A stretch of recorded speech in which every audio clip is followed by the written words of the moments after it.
আবু জেহেলের বিবি ঘরের বাইরে থেকে চলে গেল। আবু জেহেলের বিবি ঘরের বাড়ির দিকে ভাবছে, চারিদিকে তাকানোর পর আবু জেহেল বাড়ির ভিতরে আছে আর আবু জেহেলের বিবি বাড়ির বাইরে আছে। ওই সময় বাড়ির চারিদিকে লক্ষ্য করে দেখলো একটা মানুষ, কাউকে দেখতে পাওয়া যায় না। আবু জেহেলের বিবি ডাক দিয়ে বলে, প্রাণের স্বামী, একটা মানুষকেও দেখতে পেলাম না। আল্লাহর নবী জনাবে মুহাম্মদ রাসূলুল্লাহ সাল্লাল্লাহু তাআলা আলাইহি ওয়াসাল্লাম নবীর লোক পর্যন্ত কেউ দাঁড়িয়ে নাই। আবু জেহেলের বিবি যখন এই কথা বলল, আবু জেহেল ডাক দিয়ে বলল, বিবি রে, তুমি তাড়াতাড়ি বাড়ির দরজাটা বন্ধ করে দাও, ঘরের ভিতর কার শুনে না, জানালাগুলো বন্ধ করে দাও। আবু জেহেলের বিবি তার স্বামীর কথা শুনে ভাবছে, দরজা জানালাগুলো বন্ধ করে দিল। আবু জেহেলের বিবি ডাক দিয়ে বলেছিল, প্রাণের স্বামী, আজ 4 দিন থেকে তোমার ভালো লাগে না, তোমার মনটা দেখে খারাপ লাগে, তুমি এত টেনশনে আছো কেন বলো? ডাক দিয়ে বলে, বিবি রে, তুই সব বুঝতে পারবে না, আব্দুল্লাহর সন্তান দুনিয়ার বুক থেকে জমিন থেকে দাঁড়িয়ে মক্কা নগরের পাহাড়ের উপর দাঁড়িয়ে আকাশের দিকে আঙুলের ইশারা করে 4 টুকরা করে দিয়েছে রে। শুনে নাও, আর মক্কার লোকেরা আমাদের দলে থাকবে না, মুহাম্মদ সাল্লাল্লাহু আলাইহি ওয়াসাল্লামের দলের দিকে চলে যাবে। বিবি, তুমি কথা বলবে না, আমি যা করছি তাই তুমি তাকে দেখে দেখো। আবু জেহেলের বিবি আগিনার বাপ এক সাইডে দাঁড়িয়ে আছে। বেঈমান আবু জেহেল আগিনার দিকে বাপটি তাকানোর পর একেবারে ছোট ছোট বাপটি কাকড় গুলো, যাকে আপনার বালির সাথে বাপটি দেখতে পাওয়া যায়, ছোট কুচেলি পাথর গুলো বেঈমান আবু জেহেল 1 2 3 4 করে বেশ কিছু পাথর গুলো বাপটি উঠে নিল। উঠে নেওয়ার পর বাম হাতে নেওয়ার পর আবার ডান হাতে নিয়ে নিল। মোট বাঁধার পর আবু জেহেল বেঈমান পাঞ্জাবির ভিতরে বাপটি হাত ভরে আপনার চলতে শুরু করলো। আল্লাহর নবী জনাবে মুহাম্মদ রাসূলুল্লাহ সাল্লাল্লাহু তাআলা আলাইহি ওয়াসাল্লাম নবী কোথায় আছে? মক্কার বেঈমানদেরকে জিজ্ঞাসা করলো, তারা বলল, যাও ওই মক্কার চৌরাস্তার মোড়ে দেখো গা, আল্লাহর নবীজি আলামিন দাঁড়িয়ে আছে। বেঈমান আবু জেহেল নবীজির কাছে চলে গেল। আল্লাহর নবীর কাছে ডাক দিয়ে বলেছিল, ভাতিজা। আল্লাহর নবী মিষ্টি হাসি দিয়ে বললেন, চাচা, আপনি আমাকে কেন ডাক দিলেন বলেন? আবু জেহেল মুঠখানা বাপটি এইভাবে পাঞ্জাবির পকেটে বাপটি হাতখানা ভরা আছে। অনেকগুলো বাপটি মক্কা নগরে মানুষ ছিল। আল্লাহর নবীজি তাদের কাছে কলমার দাওয়াত দিয়েছিলেন, জান্নাত জাহান্নামের কথা শোনাছিলেন। আবু জেহেল ডাক দিয়ে বলল, ভাতিজা,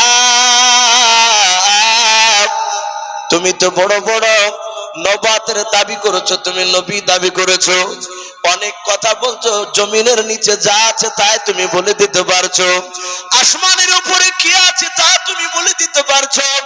এই ভাতিজা, বলতে পারবা তুমি আমার হাতের ভেতর কি ভরা আছে? আল্লাহর নবী রাগ করলেন না।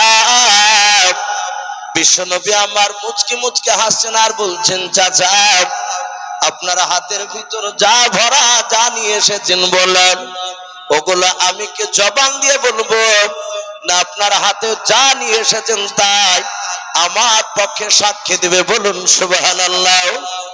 আবু জেহেল মনে মনে চিন্তা করল, আমাদেরকে জাদু দেখে অপর থেকে আসমানের চাঁদ টুকরা করেছে। এ পাথর অবলা কথা বলতে পারে না, এ পাথর তো কোনোদিন শব্দ করে না। আমার মনে হয় আমি যদি বলি এই হাতেই যা আছে এটি সাক্ষী তুমি দেওয়া, তোমার যেন কলমা যেন পড়ে, দেখি পড়ে কিনা। আল্লাহ রাসূল বলেন, চাচা, আপনি ভালো করে লক্ষ্য করে শুনুন। বিশ্ব নবীজি বাপটি শুধু ইশারা করেছেন চোখের। দয়ার নবী, রহমতের নবী ইশারা করার সাথে সাথে আল্লাহর নবীর বাপটি ইশারায় আবু জেহেলের মুঠের ভেতরকার ওই কোচেলে পাথর গুলো বাপজি পড়তেছিল জোরে জোরে কলমা লা ইলাহা। একটু গভীর রাত্রি হয়েছে, একটু পড়ে নিন লা ইলাহা লা ইলাহা ইল্লাল্লাহু মুহাম্মাদুর রাসূলুল্লাহ সাল্লাল্লাহু তাআলা আলাইহি ওয়াসাল্লাম। আর ওটার মানি তো বাপজি আমরা সকলেই জানি যে আল্লাহ ছাড়া উপাস্য নাই, লা ইলাহা ইল্লাল্লাহ। আমাদের প্রায় মানুষই জানি যে আল্লাহ ছাড়া কেউ না আছে, বলুন এক আল্লাহ। 2 নাম্বার বলেছেন মুহাম্মদ রাসূলুল্লাহ, আল্লাহর রাসূল মুহাম্মদ সাল্লাল্লাহু।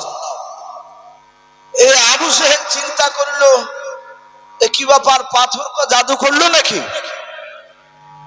আবু জেহেল বলল, ভাতিজা আমি তা নাই জানলাম, পাথর কথা বললো। আর গোটা 20 লোক ছিল ওই মক্কার চৌরাস্তার মোড়ে, তারা সব নিম্ন শ্রেণীর মানুষ, গরিব মানুষ। হাদিসে পাওয়া যায় সর্বপ্রথম নবীর ওপর ঈমান এনেছিল বেশিরভাগ এই গরিব শ্রেণীর মানুষেরা, বলুন সুবহানাল্লাহ।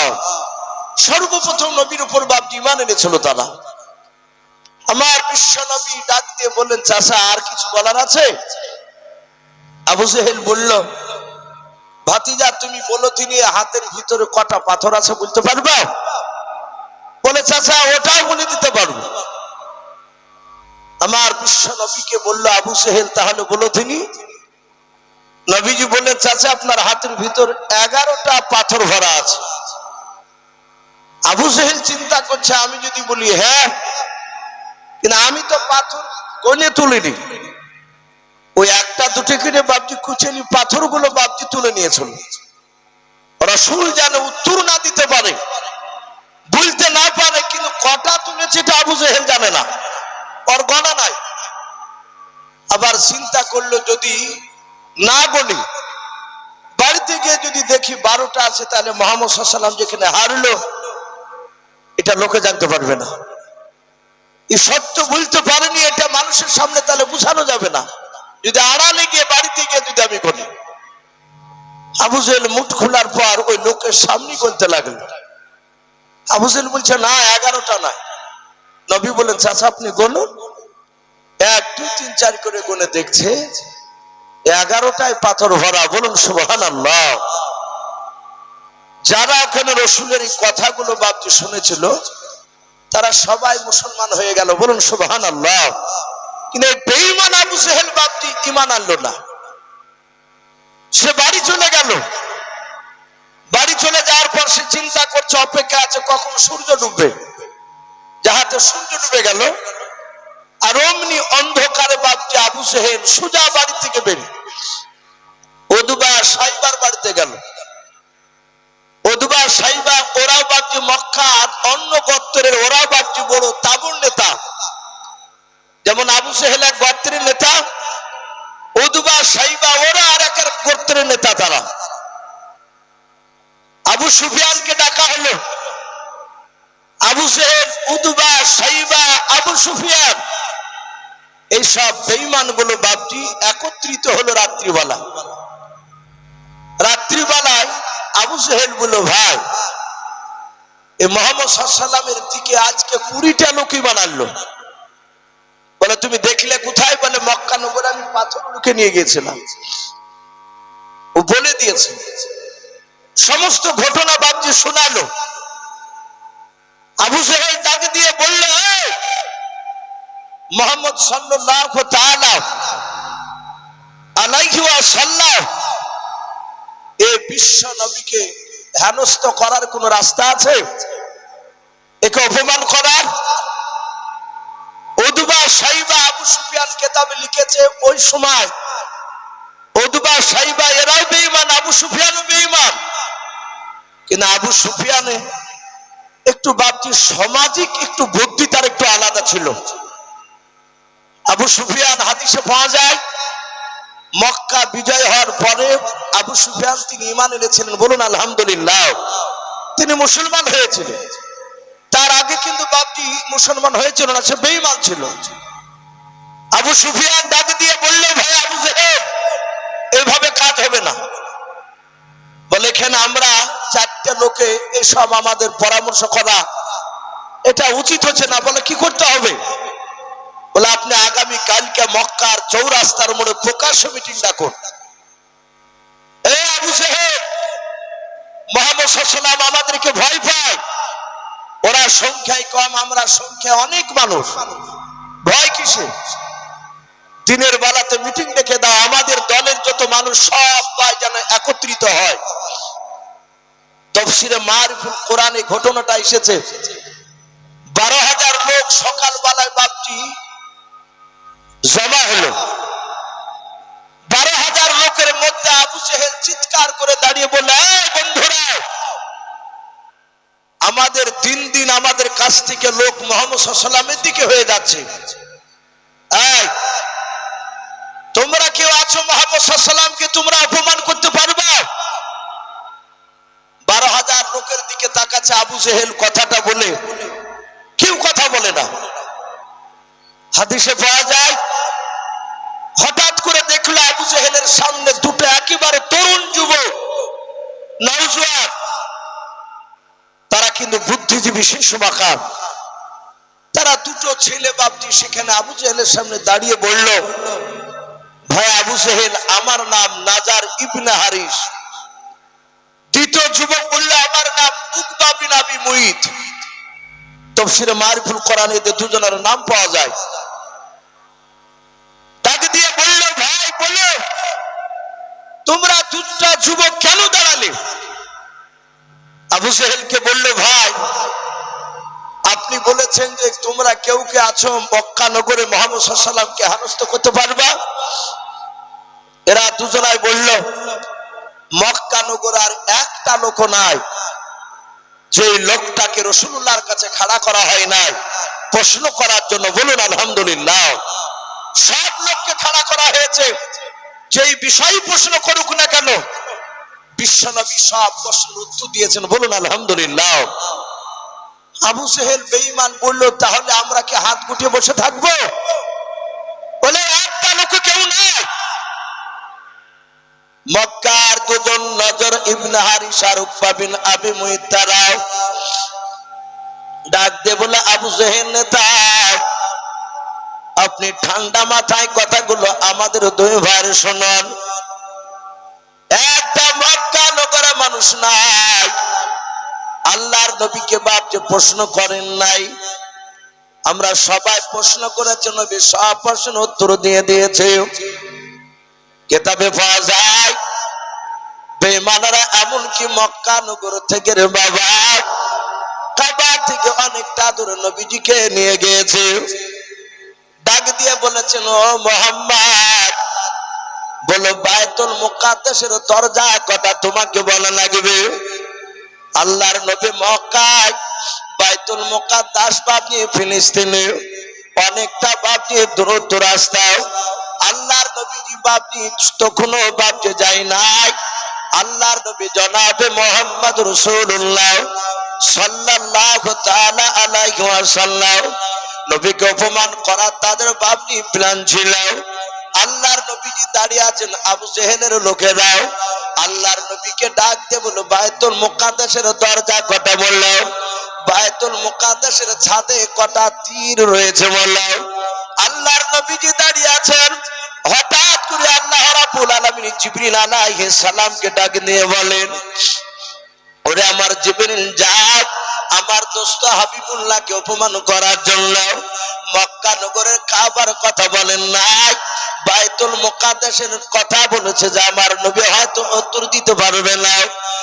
জিবরিল যান বাইতুল মুকাদ্দাসটা নিয়ে গিয়ে আল্লাহ রাসূলের সামনে ধর একটু ঘুরে ঘুরে দেখাবে, আমার বিশ্ব নবী তাকে থেকে গলবে, বেঈমানরা কেউ দেখতে পাবে না। আল্লাহর নবী যে বেঈমানদের সব প্রশ্ন উত্তর দিয়ে দেবে। জোরে বলুন সুবহানাল্লাহ। আল্লাহর নবী তাকায়, নবী গনে গনে বাপজি উত্তর দেয়। আবু জেহেলের লোকেরা অবাক হয়ে গেল, এটা তো বলে দিলাম, এই জন্য নাজার ইবনে হারিস, উকবা বিন আবি মুইত তারা বলেছিল, ও আবু জেহেল নেতা শুনে নাও, মক্কা নগর আর কোন মানুষ নাই যে মানুষটাকে নবীজির কাছে খাড়া করা হয় নাই। আবু জেহেল বলল, ভাই কি করা লাগবে বলো, একটু যুক্তি দাও। ওরা দুজনা ডাক দিয়ে বললো, ভাই রে, আমরা যখন দুজনায় দাঁড়িয়েছে, যুক্তি দেওয়ার জন্য দাঁড়িয়েছে, বলো কি যুক্তি দিবে বলো, কি যুক্তি দিবা তাড়াতাড়ি বললো। আবু জেহেলের সামনে নাজার ইবনে হারিসা, উকবা বিন মুইত 12,000 লোকের সামনে বাপজি দাঁড়িয়ে বলেছিল, ওগো আবু জেহেল শুনে নাও, মক্কা নগর থেকে নাই, গোটা পৃথিবীর মধ্যে, গোটা আরবের মধ্যে একটা গ্রামে বড় বড় ইহুদের আলেমরা বাস করে। ওই গ্রামের মতো শিক্ষিত মানুষ গোটা আরবের মধ্যে কোথাও পাওয়া যাবে না। আপনাদের এখানে যদি বলা হয় যে তীরমোহনী এই গোটা 20টা গ্রাম মিলে এই গ্রামের মধ্যে সবচেয়ে জেনারেল শিক্ষিত মানুষ কোন গ্রামে, এটা আশা করি আপনারা এখানকার অনেক মানুষ বলতে পারবে যে গ্রামে চাকরিজীবী বেশি মানুষ। অটোমেটিক ধারণা করবে যে আমাদের গ্রামে ওই গ্রামটাই উচ্চ শিক্ষিত গ্রাম। কিতাবে লিখেছে তারা দুজনায় বলল, আবু জেহেল, আমাদের দেশে ওই রকম শিক্ষিত মানুষ নাই, যেই রকম শিক্ষিত মানুষ আমাদের মক্কার বাইরে একটা দেশে বাস করে। বলে কোন দেশ? তাফসীরে মারফুল কোরআনে বাপজি এসেছে দেশটার নাম ইয়াসরিব। কি নাম বললাম ভাই? ইয়াসরিব, যেটা বর্তমান বাপজি এখন মদিনা বলে পরিচিত। যেমন মক্কা নগর আগে ছিল বাক্কা নগর, বাক্কা শহর বলতো। কোরআন শরীফে বাক্কাটা শব্দ এসেছে, এই বাক্কা কেটে বাপজি হয়েছে মক্কা।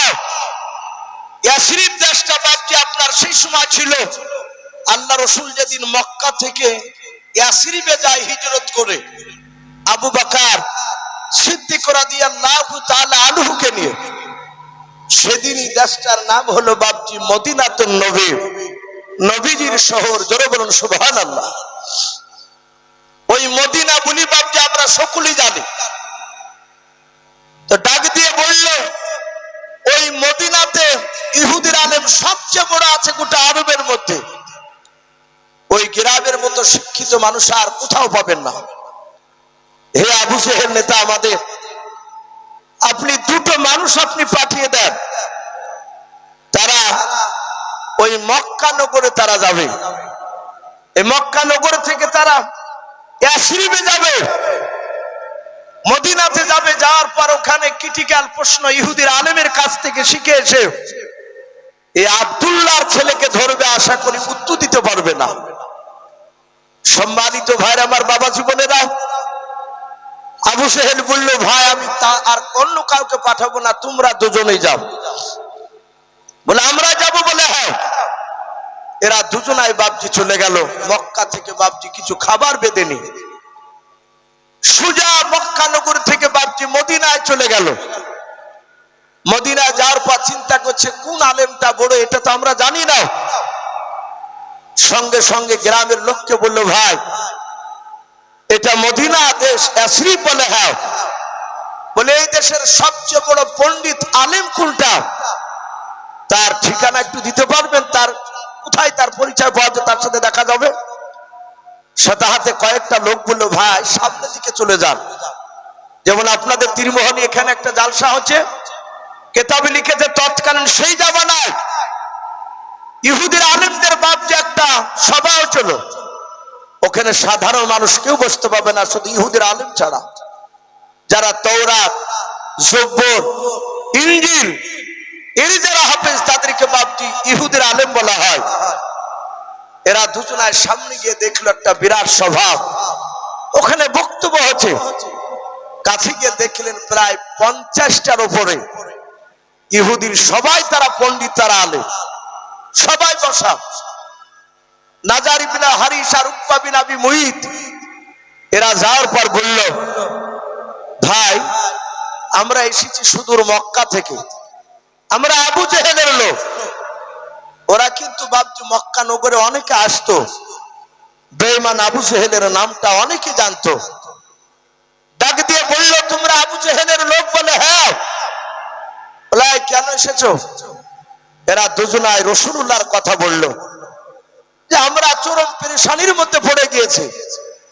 আমাদের দেশে একটা নতুন ছেলে, তাকে ছোট থেকে আমরা আল আমিন বলে ডাকতাম, তার চরিত্র ভালো ছিল, কিন্তু হঠাৎ করে সে নবী দাবি করেছে। আমাদের বাপ দাদা ধর্মকে বাতিল করে দিয়ে নতুন ধর্ম প্রচার করছে। ভাই, আমরা তাকে হারাতে পারি নাই কোন দিক দিয়ে। বিভিন্ন রকমের প্রশ্ন করেছি, সব উত্তর দিয়ে দিয়েছে। তাই আবু জেহেল আপনাদের কাছে পাঠিয়েছে।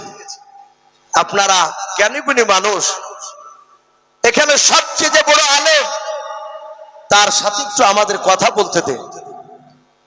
তার কাছ থেকে আমরা ক্রিটিক্যাল প্রশ্ন সংগ্রহ করে নিয়ে যাব। বিশ্ব নবীকে গিয়ে প্রশ্ন করব, আল্লাহর নবী উত্তর দিতে যেন না পারে, তাহলে আমরা আনন্দ পাবো। 50টার উপরে ইহুদির আলেম, তারা সবাই মিলে বাপজি কথা বলার পরে সবচেয়ে যে বড় আলেম, তার নাম কেতাবে লিখেছে বাপজি রাহাব, ইহুদির বড় পণ্ডিত। রাহাব সে ডাকে দিয়ে বলল, এখানকার সব আলেমের চেয়ে আমি বড় আলেম, আমি কথা বলবো আর বাদ বাকি কোন আলেম কথা বলবে না, সবাই চুপচাপ থাকবে। ইহুদের আলেম রাহাব ডাক দিয়ে বলেছিল,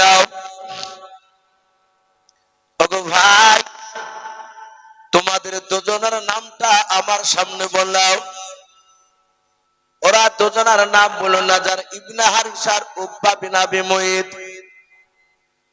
রাহাব ডাক দিয়ে বলেছিল, ভাই, তোমাদের মক্কা নগরে যিনি নবুয়তের দাবি করেছে, ওনার নামটা কি?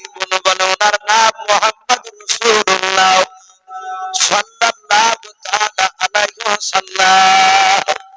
ওরা তা দুরূদ পড়ছে না। ইহুদের আলেম ডাক দিয়ে বলল, ভাই, ওই নবীজির আব্বার নাম কি? বলে আব্বার নাম আব্দুল্লাহ। বলে নবীজির মার নাম কি? বলে মার নাম আমিনা। ডাক দিয়ে বলেছিল, ভাই, নবীজির দাদার নাম কি? আব্দুল মুতাল্লিব। ইহুদের আলেম রাহাব যাতে নবীজির দাদার নাম করে দিল। বলে হ্যাঁ ভাই, আমার নবীর দাদার নাম আব্দুল মুতালিব, তা তুমি কেমন করে জানতে পারলে? বললাম। ইহুদের আলেম সব আলেমের দিকে বাবজি তাকাতাকি করতেছে রে বাবা, কারণ তারা জানে এমন একজন আখিরি জামানার পয়গম্বরের কথা বলতে এসেছে আমাদের দরবারে, যার কথা তাওরাতে, জাবুর, ইনজিলে পাওয়া যায়। শুধু এই তিনখানা কিতাব নয়, আল্লাহর নবী বলেন আদম আলাইহিস সালাম থেকে নিয়ে রে বাবা হযরত ঈসা রুহুল্লাহ আলাইহিস সালাম পর্যন্ত এক নাই দুই নাই রে বাবা, প্রায় 1,24,000 নবী রাসূল আল্লাহ পাঠিয়েছিলেন। অনেক জায়গায় বাপটি মতান্তর 2,24,000 নবী রাসূলের কথা বলা যায়। এতগুলো নবী রাসূলের উপরে যত আল্লাহ কিতাব বাপটি আপনার পাঠিয়েছিল, হাদিসে পাওয়া যায় বড় বড় আসমানি কিতাব হচ্ছে বাপজি 4খানা। কখানা? 4খানা। 1 নম্বর কোরআন, 2 নাম্বার তাওরাত, 3 নাম্বার ইনজিল, 4 নাম্বার বাপজি জাবুর বলে যে কিতাবটাও। এই 4খানা বড় বড় কিতাবকে আসমানি কিতাব বলা হয়। বাদ বাকি বাপজি হযরতে ইব্রাহিম নবী আলাইহিস সালাম, তার উপরও বাপজি কিতাব নাযিল হয়েছিল। হযরতে আপনার শীষ নবী আলাইহিস সালামের উপরও কিতাব নাযিল হয়েছিল। এই সব বাপজি অন্যান্য নবীদের উপরে যেই সব কিতাবগুলো নাযিল হয়েছিল আল্লাহর তরফ থেকে রে বাবা, ওগুলোকে আপনার সহিফা বলা হয়। ওই সহিফা কিতাবও বাপজি দেওয়া ছিল আল্লাহর নবী জনাব মুহাম্মদ রাসূলুল্লাহ সাল্লাল্লাহু তাআলা আলাইহি ওয়াসাল্লাম। নবীকে আখিরি জামানায় পাঠাবেন আল্লাহ, প্রতিটা নবীর কাছে প্রশংসা করতেন, বলুন সুবহানাল্লাহ। ও বাপজি ভাইরা, আপনারা মুসা নবী পয়গম্বর আলাইহিস সালামের বাপজির নাম আপনারা অনেকে শুনেছেন, মুসা নবীর ঘটনা অনেকে শুনেছেন। ওনারও বাপজি জামানায় কিতাবে বাপজি পাওয়া যায়, মুসা নবী আলাইহিস সালাম একদিন এক নাই দুই নাই 10টা উম্মাত তার বন্ধুকে নিয়ে বাবা মক্কা নগর দিয়ে বাপজি তিনি সফর করে হাঁটছিলেন। মক্কা নগরে বাপজি মরুভূমির ময়দান দিয়ে হেঁটে হেঁটে চলে যাচ্ছিলেন। হযরত বাপজি মুসা নবী আলাইহিস সালাম তিনি একটি গুহার জঙ্গলের পা দিয়ে তিনি হেঁটে হেঁটে চলে যাচ্ছিলেন। ওই মুসা নবীর 10টা বন্ধুর মধ্যে বাবা একটা বন্ধুর নাম ছিল উসামা। উনি বলেন আমি মুসা নবী পেছন পেছন হাঁটছিলাম, উনি আগে আগে হাঁটছিল। অনেকক্ষণ ধরে লক্ষ্য করে দেখলাম মুসা নবী আলাইহিস সালাম সামনের দিকে বাপজি পা ফেলে, কিছুটা যাওয়ার পর পেছন দিকে ঘুরে জঙ্গলের দিকে বাপজি বারবার ঘুরে ঘুরে বাপজি দেখতে লাগলো। উসামা ডাক দিয়ে বলেছিল, ওগো আল্লাহর নবী মুসা, এই মরুভূমির ময়দানে হাঁটার সময় আমি লক্ষ্য করে দেখলাম, অনেকক্ষণ ধরে দেখলাম আপনি সামনে দিকে হেঁটে যাচ্ছেন, আর ওই জঙ্গলে গুহার দিকে আপনি ঘুরে ঘুরে কেন তাকাচ্ছেন? বললাম মুসা নবী পেছন দিকে ঘুরে ডাক দিয়ে বলেন, বন্ধুরা তোমরা সবাই দাঁড়িয়ে যাও। সবাই দাঁড়িয়ে গেল। বলে বন্ধুরাও ওই গুহার দিকে আমি কেন ঘুরে ঘুরে দেখছিলাম তোমরা জানো না? বলে নাও। বলে আল্লাহর নবী মুসা নবী ভালো জানেন। আল্লাহর নবী মুসা আলাইহিস সালাম ডাক দিয়ে বলেছিলেন, বন্ধুরা আখিরি জামানার একজন পয়গম্বর রাসূল আসবেন, তিনার নাম হবে মুহাম্মদ রাসূলুল্লাহ সাল্লাল্লাহু তাআলা আলাইহি ওয়াসাল্লাম। ওগো আমার বন্ধুরা, তার জন্ম হবে মক্কা নগরে, কুরাইশ বংশে জন্ম নেবে। জিবরিল আলাইহিস সালাম আল্লাহর হুকুমে আমাকে জানিয়েছেন, বলুন সুবহানাল্লাহ। ডাক দিয়ে বলেন, বন্ধুরা শুনে নাও, গ্রামের লোকেরা বিশ্ব নবীকে চিনতে পারবে না, মক্কার লোকেরা তাকে থাকতে দিবে না, মক্কার লোকের অত্যাচারে থাকতে না পেরে আল্লাহর হুকুমে আল্লাহর নবী আখিরি জামানার পয়গম্বর তার বন্ধু থাকবে, তার নাম হবে আবু বকর। ওরা দুজনাই রাত্রিবেলায় পালানোর সময় এই জঙ্গলে গুহার ভিতরে তারা আশ্রয় নেবে। জোরে বলুন সুবহানাল্লাহ। মুসা নবী জামানায়, অথচ মুসা নবীর পরে বহু নবী আল্লাহ পাঠিয়েছে। হাদিসে পাওয়া যায় হযরতে ঈসা আলাইহিস সালাম আর মুসা নবী পর্যন্ত এই মাঝখানে আল্লাহ 3000 নবী পাঠিয়েছিলেন। বলুন সুবহানাল্লাহ। তারা সবাই মুসা নবীর উপরে বাপজি তারা ঈমান এনেছিল, মুসা নবীর দিনকে প্রচার করেছিল।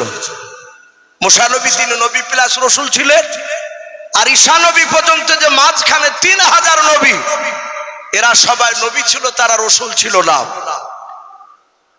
এরা বাপজি এতটা বছর পরে সেই জামানায় বিশ্ব নবী আসবে, তা মুসা আলাইহিস সালাম তার বন্ধুদের সামনে বলছে।